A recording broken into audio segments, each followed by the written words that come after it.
waxaa maanta kulan ku yeeshay magaalada Gaarisa waxgaradka deegaanka Faafi iyo koo dhaleeceeyay odayaal ka soo jeeda isla deegaanka Faafi kadib markii ay dhawaan sheegeen in aysan ku qanacsanayn go'aankii ka soo go'ay geedka beesha. dhammaan odayaashii ka soo qaybgalay kulankani ayaa carabka ku adkeeyay in aysan abuuran karin wax mala awaal siyaasadeed ah, waxayna sheegeen in ay muhiim tahay in loo hoggaansamo garta beesha isla markaana taasi oo keli ah ay danta ku jirto. Barre wuxuu ka mid yahay odayaashii iyo waxgaradkii ka soo qaybgalay kulankan, wuxuuna ka warbixiyey ujeeddada ay isugu yimaadeen. Wuxuu intaasi ku daray in ay beeshu go'aamisay in doorashadan Ilyas Barashiil laga dooran doono deegaanka Faafi uuna noqon doono xildhibaanka deegaankaasi. Beesha cawda go'aan waxay ku gaareen 4 nin baarlamaanka inay maanta u geliso.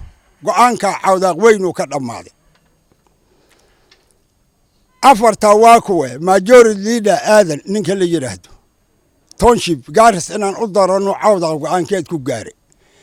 ilaahayna waxaan ka rajaynaynaa wixii cawda uu doonay ninka asaga uu la doonay hatta 10 sano dambe han noqotay in ilaahay nagu guuliyaa ilaahay ka rajaynayna. midda kale waxa waay gafana waa cali buna ninka la yiro cawda go'aan wuxuu ku gaaray koore iyo kalbiyo maanta inuu waxba u kala hal cali buna sidii uu gambarka ku soo gal lahaa talaabadeed inuu qaado cawda go'aankeed ku gaaray. go'aanka cawda waxaan ahay ninkii sheegana waxba kama jiro. midda kale waxa waay gambarka balanbala iyo gambarka Faafi cawda mahad baan u celinayna salaan dheer baan salaamayna.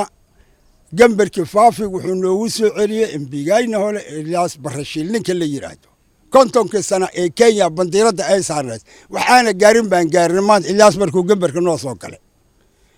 maxaa ku xiga Abdi Umar Shuuri baa ku xiga cawda go'aankii uu gaaray waxa way balanbala Abdi Umar Shuuri gambarka inuu ka soo galo. sidoo kale waxay odayaashu qalinka ku doogeen in loo hoggaansamo go'aanka geedka beesha.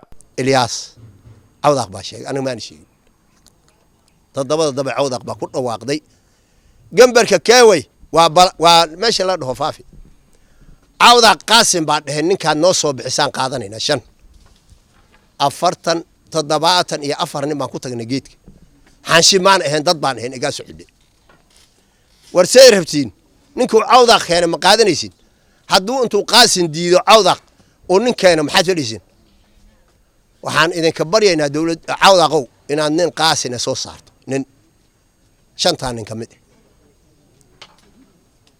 haddii uu had dhar noqdo afka la maamulay waa midkaad shala ku dhawaaqday awar wareegina laanka soo haddii aan hay ilaahay waa kuna Qaasim Cabdikin aan hay arintii 70 iyo intaas oo qof aan ku geynay meesha ay dhahan geedka hadalkan maanta meesha la tagay ninka Umar Shuruur la dhihi baa yiraahday ninku raba ahaaday cawda qaw ay qadinayse hay qadinin nin alla ninka rabto soo bixisay kii asaga ahaa way kan maanta la keenay ordo banaan ordo hadalka ma raacsanin walaalayaal annaga hadaan cawda baana midnimada cawda baana keenta meeshan iyo Garisooyno iyo meesha ay dhahan balanbala inta u dhaxayso cawda wuxuu keenay baana keena.